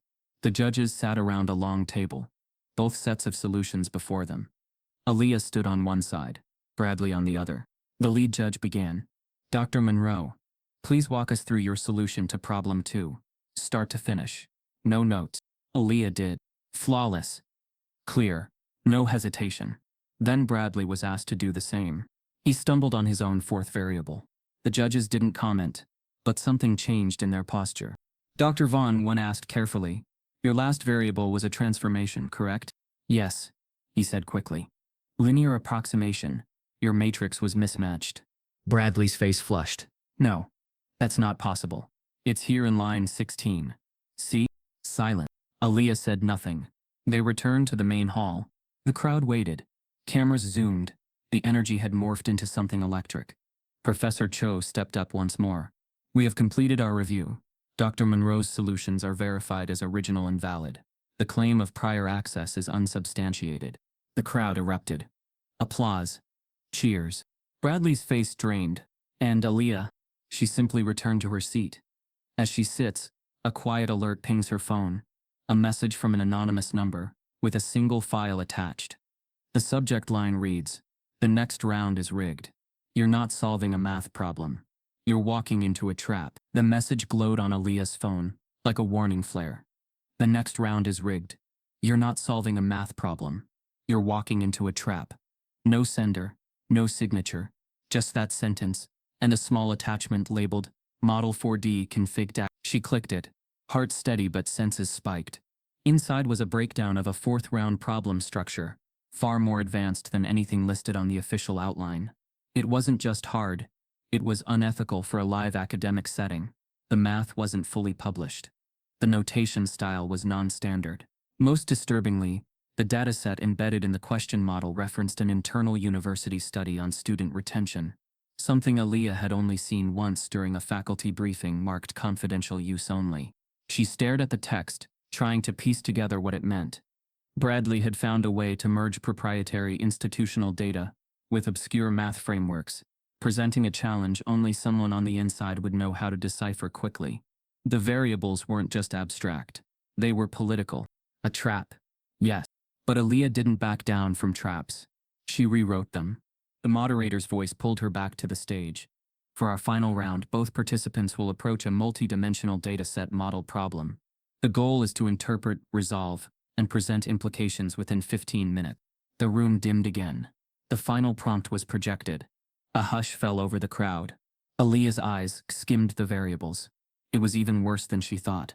The problem appeared to be a standard 4D parametric system, but embedded deep in the phrasing were references to a data table used in predicting student attrition by demographic, coded by race, gender, and socioeconomic class. It had no business being in this room. None. And yet, she understood what this was. It was the system on display. Bradley began scribbling furiously. He jumped straight into matrices, attempting to treat the model as a pure math question, ignoring the contextual clues. He was trying to brute force it, thinking volume would win over insight. Aaliyah, by contrast, put her marker down. She stepped away from the board and addressed the room. "When you embed biased assumptions in data modeling, you're not solving a problem," she said, voice firm, carrying across the room. "You're reinforcing the same systems that excluded people like me from this space in the first place." The audience froze. She pointed to a line in the dataset. "This isn't just numbers. This is a projection tool Emerson used to forecast which students of color are at risk of academic failure, not based on performance, but on income bracket, zip code, even first names." Gasps echoed from the student section. She continued, walking back to the board slowly. "If you don't decode the bias in your variables, your answer becomes part of the problem. Mathematically accurate, morally broken." The judges stared in stunned silence. Then she solved it, not by simplifying the equation, but by deconstructing it. She rewrote the model's assumptions in plain terms. She flagged where the data's input was flawed. She offered an alternate framework, one that normalized retention by actual GPA progression and course difficulty, not background metrics. It wasn't just a solution. It was a masterclass in ethical reasoning through mathematical clarity. The judges conferred quickly, speaking in hushed tones. Professor Cho turned to her mic. "Dr. Monroe's interpretation is mathematically sound, ethically rigorous, and statistically superior. Full points awarded." Bradley's face twisted. He stood abruptly, sweating now, marker shaking in his hand. "This is ridiculous," he barked. "She's not even solving equations. She's giving TED Talks." Murmurs rose. Aaliyah didn't move. "She's manipulating the judges. She has help," he said louder. "Somebody coached her. Some man gave her the answer." The room erupted. Gasps, whispers, outright shouts. The racism wasn't coded anymore. It wasn't cloaked in phrases like "too confident" or "not our culture fit." It was raw, naked, desperate. Aaliyah blinked once. "Excuse me?" Bradley doubled down. "You were coached. That solution didn't come from you. You're not capable of that alone." There it was. Every microaggression, every undermining remark, every silent dismissal, compressed into one outburst. On camera, before millions. The moderator's mic popped. "Dr. Vaughn, that is an unacceptable accusation." One judge removed his glasses and rubbed his temples. Another leaned toward the third, forgetting his mic was still hot. The whisper went live. "He's losing it. This could end his career." The room froze. Every camera turned to the judge. Every person realized they'd just heard something they weren't meant to. Bradley's eyes darted wide now. He realized what had just happened, but it was too late. Aaliyah didn't respond with rage. She didn't raise her voice. She simply turned back to the board, drew one clean circle, and wrote a sentence underneath. Bias is not brilliance, and silence is not neutrality. The crowd stood, not clapped, stood. For 30 seconds, the room was filled with nothing but the sound of standing ovation. Cameras caught students crying, professors whispering, "Did you see that?" and media anchors pulling out their phones to file live takes. Backstage, the university's PR director was already typing a new statement. But none of that mattered to Aaliyah. She looked over at Bradley. He was still standing, but barely. His mouth opened slightly, then closed. There were no more equations to hide behind, no elegant syntax, just the collapsing scaffolding of a man who had ruled a system built on exclusion and watched it crumble in front of him. Professor Cho stepped forward. The judges will now deliberate for final scoring and recognition. They exited the stage. The lights dimmed. Aaliyah exhaled, but only halfway, because her phone buzzed again. This time, the same anonymous number, a new message, just 3 words: "Check your record." And attached, a PDF labeled Judicial Committee Draft, Monroe versus Emerson. A stage lights refocused. The final round's prompt hovered on the screen in grayscale. Clinical, sterile, yet unmistakably violent in its implications. The words were simple: using the provided dataset on neighborhood crime trends, evaluate the efficacy of predictive policing algorithms, and propose an optimized statistical solution. It was the kind of problem that passed through university corridors under the name of real-world application. But Aaliyah felt its weight immediately. She didn't see math. She saw the neighborhood in Charleston, where her cousin was arrested for fitting a vague description. She saw the mugshots used as training datasets. She saw her brother pulled over outside their grandmother's home because a license plate reader flagged a pattern. This wasn't just an academic exercise. This was erasure written in code. Bradley was already scribbling. His body language reeked of certainty. To him, this was data, an equation, a chance to show dominance by translating injustice into clean functions. Aaliyah, however, didn't pick up the marker. Instead, she stepped away from her table, hands clasped behind her back. Her eyes didn't drift from the prompt. The moderator cleared her throat. "Dr. Monroe, your solution?" Aaliyah's voice came quietly, but with intent. "I won't solve it." The room stilled. Professor Cho leaned into her microphone. "Could you clarify, Dr. Monroe?" Aaliyah nodded. "I won't solve a question that begins with a biased frame. The problem assumes the dataset is neutral. It's not. It assumes the math is objective. It isn't. The moment we accept this problem as solvable, we accept the system that built it." Bradley looked up, confusion contorting into smirk. "Are you forfeiting?" he said, loud enough for the front row to hear. "No," she replied, eyes on the judges. "I'm reframing." She stepped closer to the board and pointed to the dataset. "This model uses arrest data, not conviction data. It clusters neighborhoods by income and race, but doesn't normalize for police presence. It penalizes communities for being over-policed, then uses that over-policing to justify further surveillance." She turned to the audience now. "This isn't prediction. It's replication. We're feeding racism into algorithms and calling it foresight." A hush swept through the room. She took the marker, uncapped it, and instead of solving, she wrote a sentence. "The assumptions in this model are not mathematical. They are moral." Then she placed the marker down. The auditorium didn't erupt this time. It rose like a wave. Slow, powerful, unanimous. The students stood first, then the alumni. Faculty followed. The applause wasn't loud. It was heavy. It rolled through the space like justice arriving late, but on time. Bradley didn't move. His paper was still half covered in calculations. He stared at her, the way institutions stare at truth right before they collapse. One judge leaned to another.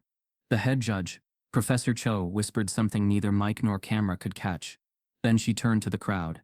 "In light of Dr. Monroe's presentation, and her refusal to validate flawed logic with technical precision, the panel recognizes her solution as a critical mathematical rebuttal, one grounded in both analysis and ethics." Another burst of applause. Bradley stood, his face reddening. "This isn't a math competition anymore. It's a social seminar." Professor Cho looked him dead in the eye. If you think the two were ever separate, you haven't been paying attention. He looked around, realizing his allies weren't standing with him anymore. He turned back to Aaliyah. She extended her hand. The cameras zoomed in, and Bradley Vaughn, tenured, published, institutionally celebrated, refused. He stepped back, jaw clenched, face pale, and walked off the stage. The crowd watched, stunned. For a beat there was silence again, not awkward, but charged. Then Aaliyah slowly lowered her hand, turned back to the board, and erased her sentence. The echo of her choice would remain, but the chalk didn't need to stay. Backstage, Cynthia waited with a water bottle and a look of restrained awe. "You didn't just finish the round," she whispered. "You rewrote the rules." But Aaliyah couldn't celebrate yet, because as she changed into her blazer to meet the press waiting outside, her phone buzzed again. The same anonymous number. No message this time, just a forwarded file. Internal memo, faculty discipline proceedings, Dr. Aaliyah Monroe, drafted and in review. The moment Aaliyah stepped off stage, the gravity of what she'd just done hadn't fully caught up with her. Her body felt light, like it hadn't quite returned from the place it had to go to in order to survive the last round.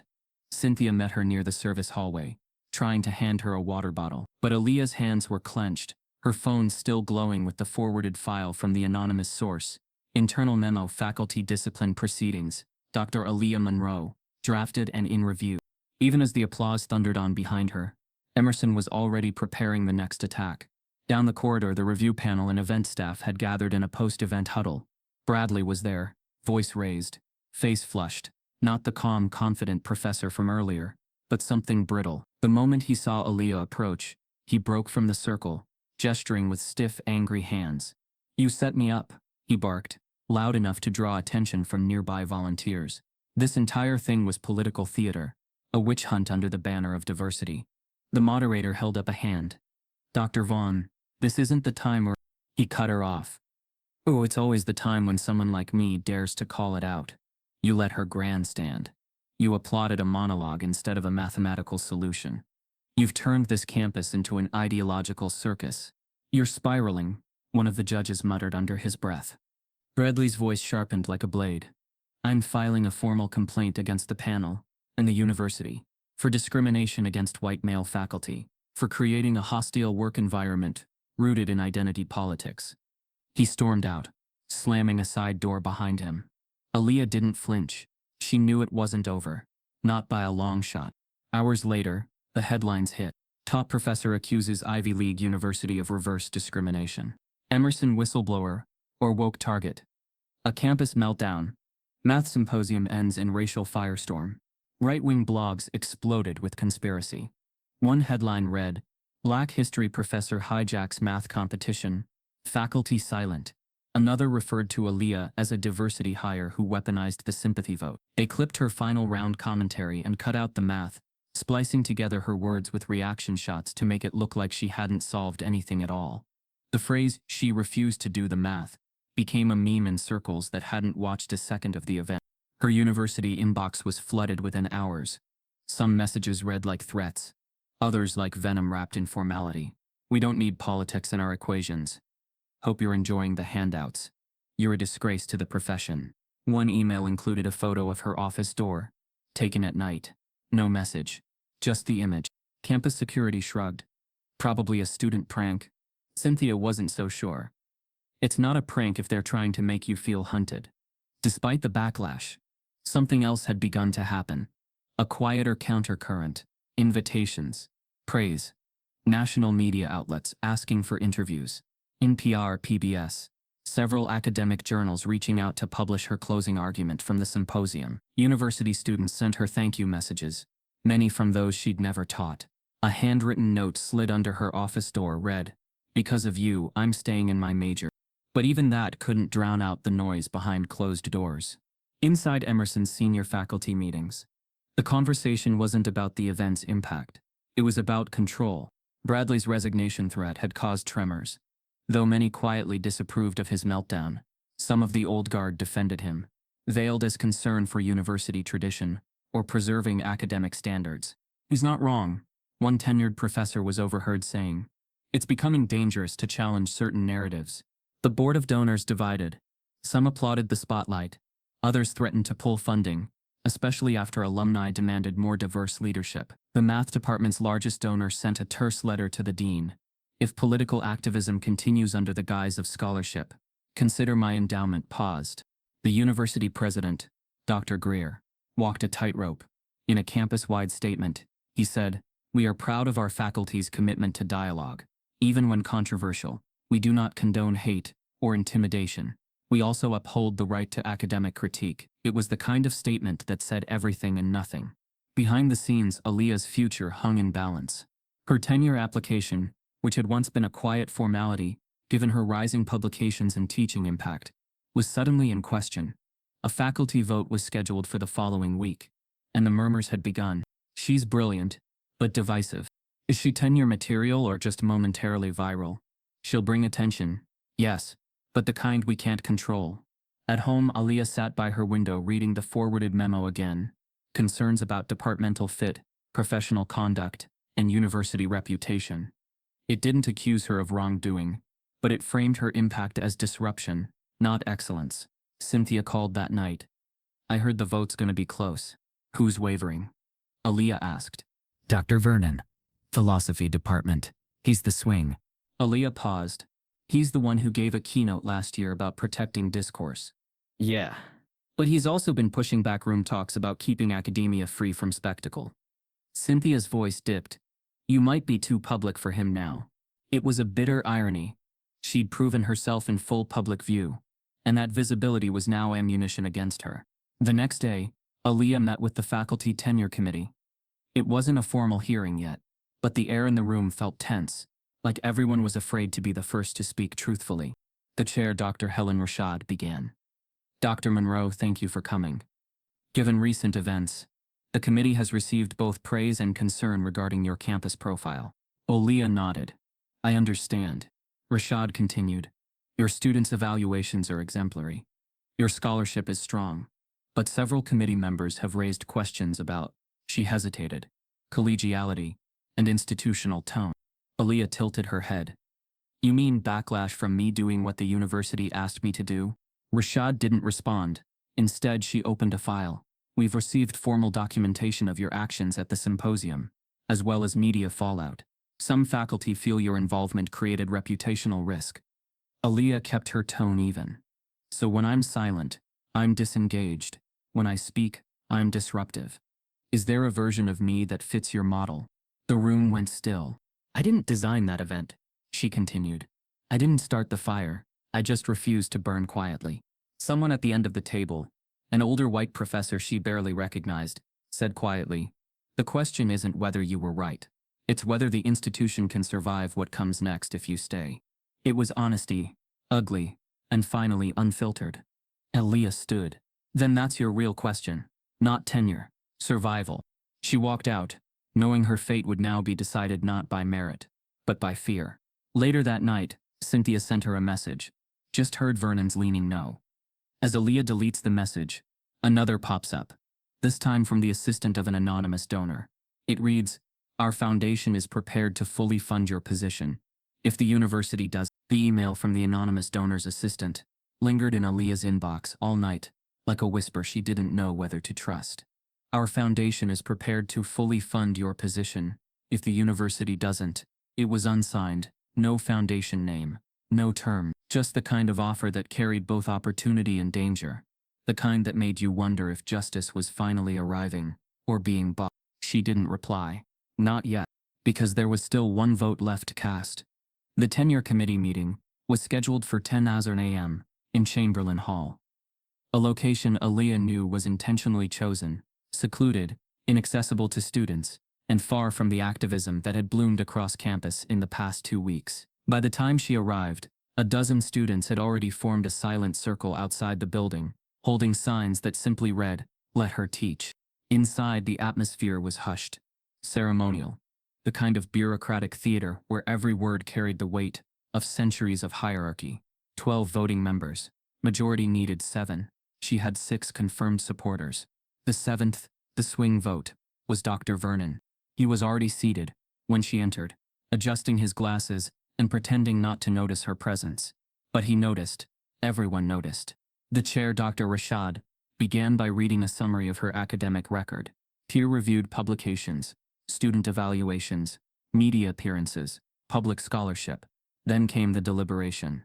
Carefully chosen phrases bounced between tenured professors. While her performance is notable, the university's brand must be considered.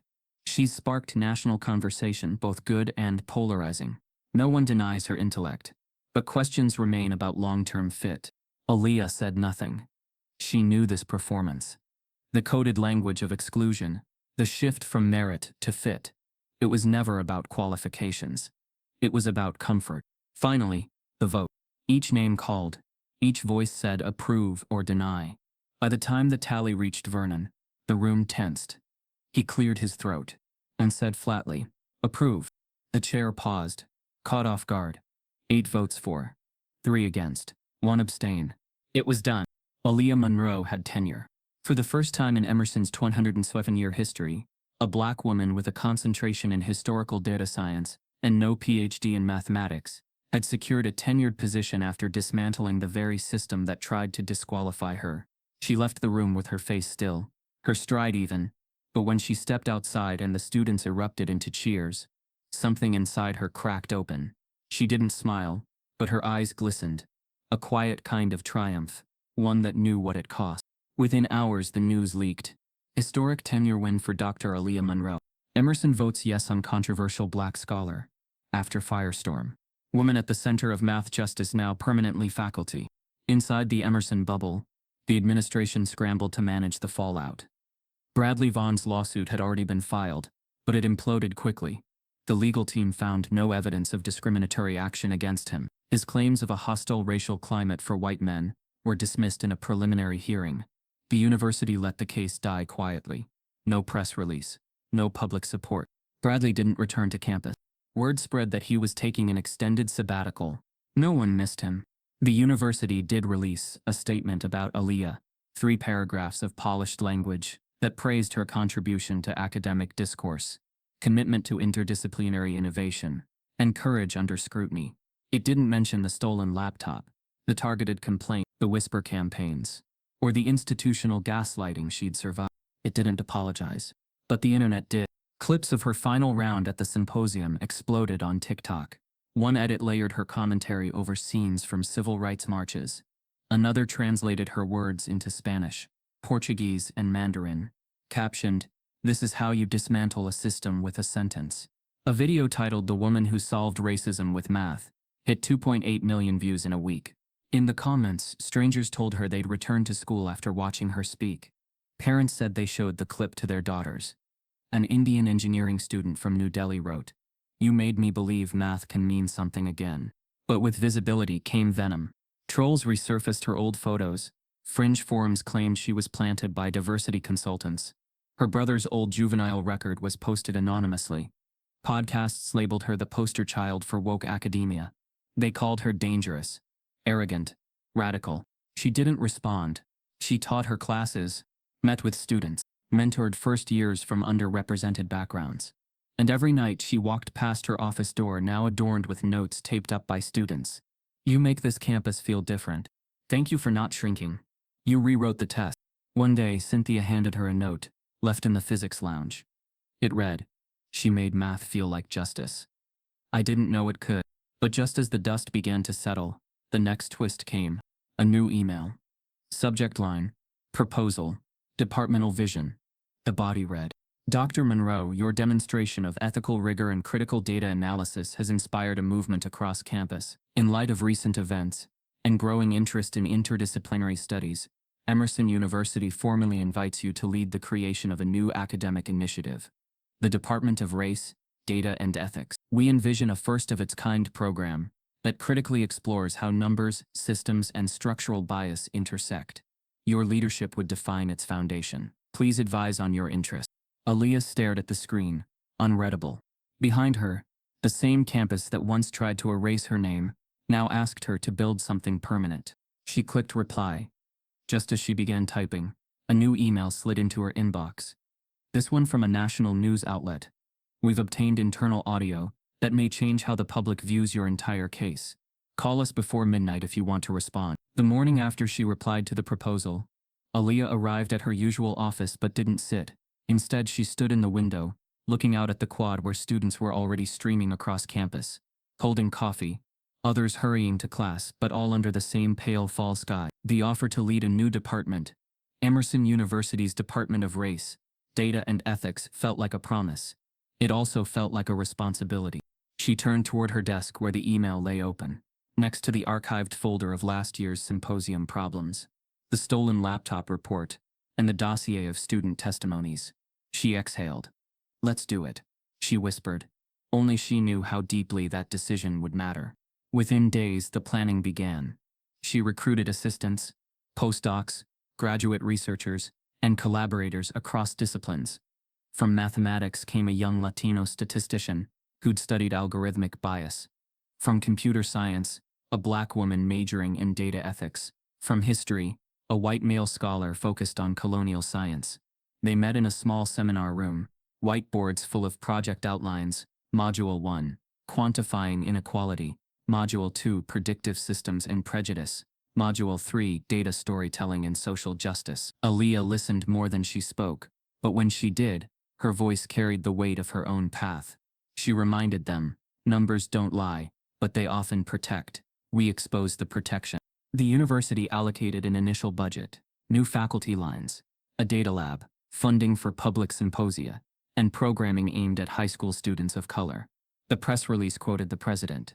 Emerson is proud to innovate where systems meet society, but conspicuously omitted any mention of the showdown, the theft or the academic sabotage, the institutional memory that had birthed this moment. In parallel, Bradley Vaughn, still officially on sabbatical, began publishing opinion pieces in national academic outlets. One titled "When Diversity Overtakes Discipline" explored the idea that disciplinary rigor must precede social activism. Another, darker, "Preserving Mathematical Excellence Amid Ideological Turbulence," dredged up vague claims about lowered standards in interdisciplinary work and the erosion of domain-specific integrity. He referenced Aaliyah indirectly. "We must ask whether momentum replaces mastery." These op-eds had the polish of authority and the sour undercurrent of grievance. At department meetings, whispers spread. Some tenured mathematicians nodded approvingly at Vaughn's words. Others changed the subject. A few students typed notes on their phones and sent them to friends. The rumor mill turned rumor into pattern. "She's too public. This department is a vanity project. What will happen to the core math major?" None of these remarks were bold enough to be reported. They were felt in silence, but they built a wall around her new initiative. Aaliyah watched the walls being erected. She watched her allies activating. She watched her students, many of whom were black, brown, or first-gen, clink coffee mugs in the hall outside her soon-to-be department. Because they believed her, their whispers echoed. "She's doing this for us." That faith in her was a tether she didn't want to cut. But the old ghosts found their way back. During her first official lecture under the new department banner, she entered the auditorium filled with students, faculty, and media. The opening slide flickered to life. "Data is not neutral." She launched into a layered talk, starting with historical exclusion of black mathematicians, moving to algorithmic bias in policing, and landing on the dismantling of her own stolen laptop moment as data trauma. The room was wrapped, phones out, cameras angled, students leaning forward. She was fearless, luminous. She felt lightning in her fingers like her mother once told her. Then the screens behind her flickered again, this time showing live commentary in a small window. "Is this a math course or CPR for identity politics?" A banner slid underneath the lecture content, sponsored by Concerned Faculty Association. A hush fell among the students. The whiteboard behind her remained unchanged. She paused. "We are all data subjects," she said, quietly, "but I refuse to be the object of someone else's assumptions." That moment lit something. A protest erupted a week later. Outside the administration building, 20 students gathered. Banners held high, "Save RDE department. We want her classes. Math for justice, not for elites." The administration tried to issue a statement about budget review and strategic realignment, but the students weren't interested in euphemisms. They chanted. They live-streamed.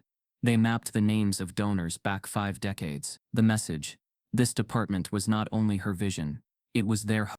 Then the unexpected twist. A student hacker, calling himself Byte Justice, Leaked internal audio conversations between Bradley Vaughn and a senior math department colleague. The recording captured Vaughn saying, "We'll need to tank her lecture evaluations. Subtly. Have our regulars ask the hard intro question first. Make the room less comfortable. Then the numbers will speak for themselves." The colleague responded, "Understood. It'll look like she's unprepared." Aaliyah froze when the clip landed in her inbox. The betrayal wasn't theoretical anymore. It was recorded. It was audible. It was damning. She forwarded the recording to her ally Cynthia, and then to the university compliance office, with one note: "This isn't hearsay anymore." The knee-jerk response from the administration was silence. No press release. No action. Vaughn released a statement expressing concern about malicious leaks and the weaponization of student activism. He painted himself as a victim of cancel culture. But the students had the audio. The community had the story. Social media flipped the recording into sound bites with captions. He told them how to sabotage her. Math professor plotted evaluation sabotage.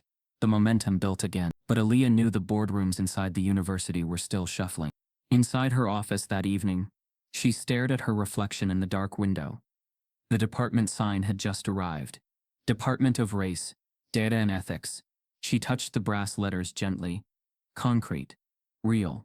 Yet the path ahead felt steeper than ever. Cynthia knocked and entered. "You'll hear from them soon," she said, nodding at the recording still open on Aaliyah's laptop. "Donor calls.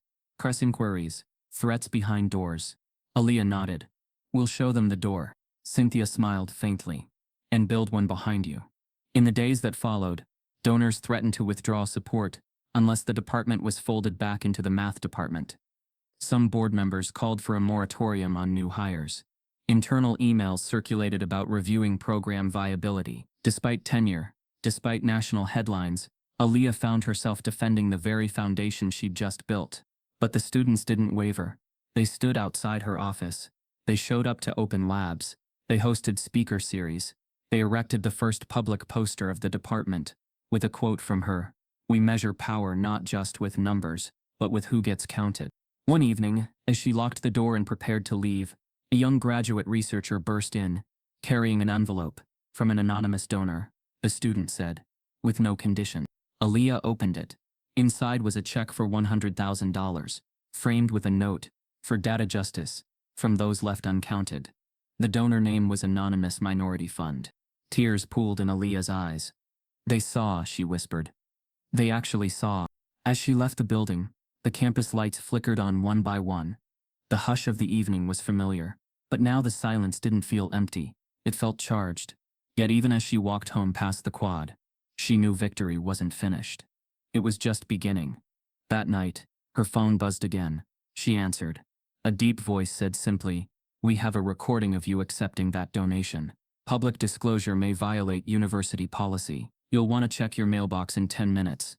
The auditorium lights dimmed, and a hush fell across the room as Dr. Aaliyah Monroe stepped onto the stage of Emerson University's Grand Lecture Hall, the same space where months earlier the symposium had erupted into public spectacle. This time the seats were full, not just students and faculty, but alumni, donors, media. The banners of the new Department of Race, Data and Ethics hung quietly at the rear balcony, their letters glowing softly in the low light. Aaliyah paused, allowed the silence to settle, because what she was about to do had been decades in the making. At the podium, the chalkboard behind her already displayed the equation that had once been a weapon. The same advanced multivariable calculus challenge that Dr. Bradley Vaughn had scribbled, mockingly, when he told her, "You teach history, not math." She looked at the board for a long moment, her hand lightly touching the chalk dust, still present from past demonstrations. Then she turned to the audience, voice calm, firm. "Good evening," she said. "Tonight I open with something that once threatened me. I invite you now to walk with me through it." She lifted the piece of chalk and added one term to the equation. A historical variable labeled HT, a function of race and time. The room stirred. She began writing slowly, deliberately. "What if this formula," she asked, "is not just about solving for X or Y, but about solving for justice?" Her fingers traced lines connecting the technical variables to social variables. Income, incarceration, denied access, legacy constraints. The chalkboard became a map of historical oppression rendered in mathematical form. As she spoke, she told the audience a story, The story of her South Carolina childhood, of her mother cleaning offices late at night so she could scribble equations on napkins. A voiceover of her memories echoed in her tone: the cold linoleum floor, the fluorescent lights, the isolation and fierce hunger to belong. She dwelled on a memory of her mother saying, "You got lightning in you, baby. But you keep it close. People don't like storms that look like us."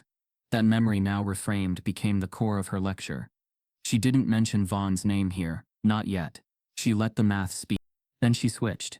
With a flourish, she flipped the equation, rewriting it, substituting the variables of oppression into a matrix of resilience. She demonstrated how the distinct historic exclusions of black mathematicians, the redlining of neighborhoods, the algorithmic derailing of brilliant young minds, all loaded into the equation as non-zero coefficients. The solution wasn't a neat number. It was unexpected. The equation collapsed into a simple truth. If the base assumption is injustice, then the solution must be justice. She stepped away from the board and faced the audience. "I solved the equation mid-semester," she said quietly. "But tonight I show you what solving for them looks like." She connected her personal journey, changing majors, navigating sabotage, building a department, to this moment. She merged math and black history in a way no one in that hall had ever seen. Each time she mentioned a theorem that had once excluded her, she tied it to a real person, a hidden name, a suppressed contribution. She linked the progression of her solutions to the progress of her ancestors and the promise of her students. Mid-lecture, the auditorium stood still. Not a cough, not a rustle. In the balcony, donors who only months before had questioned her value sat through their programs, watching as she delivered. The media recorded. Student phones raised. Some wiped tears. Others sat in stunned silence. And then came the moment that shifted everything.